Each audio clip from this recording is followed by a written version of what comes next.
السلام علیکم ورحمۃ اللہ وبرکاتہ۔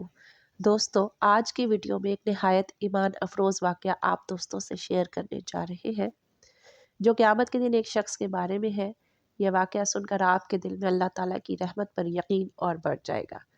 حضرت عبداللہ بن عمر رضی اللہ تعالیٰ عنہ سے روایت ہے کہ رسول اللہ صلی اللہ علیہ وآلہ وسلم نے فرمایا، قیامت کے دن ایک شخص کو لایا جائے گا، اللہ تعالیٰ اس کے سامنے اس کے گناہ ظاہر فرمائیں گے۔ وہ اپنے گناہوں کو دیکھ کر ڈر جائے گا اور سمجھے گا کہ اب تو میں برباد ہو گیا۔ پھر اللہ تعالیٰ فرشتوں کو حکم دیں گے کہ اس کے نیک اعمال بھی سامنے لاؤ۔ جب نیک اعمال لائے جائیں گے تو بہت ہی کم ہوں گے، بس اتنے کہ ان کے مقابلے میں گناہ پہاڑ جیسے ہوں گے۔ اسی دوران اللہ تعالیٰ فرمائیں گے، اچھا دیکھو اس کے پاس ایک کاغذ بھی ہے۔ فرشتے وہ کاغذ لائیں گے جس پر لا الہ الا اللہ لکھا ہوا ہوگا۔ اللہ تعالیٰ فرمائیں گے، اس کاغذ کو اس کے اعمال کے پلڑے میں رکھ دو۔ جب وہ کاغذ کے پلڑے میں رکھا جائے گا تو گناہوں کا پہاڑ ہلکا ہو جائے گا اور لا الہ الا اللہ کا وزن غالب آ جائے گا۔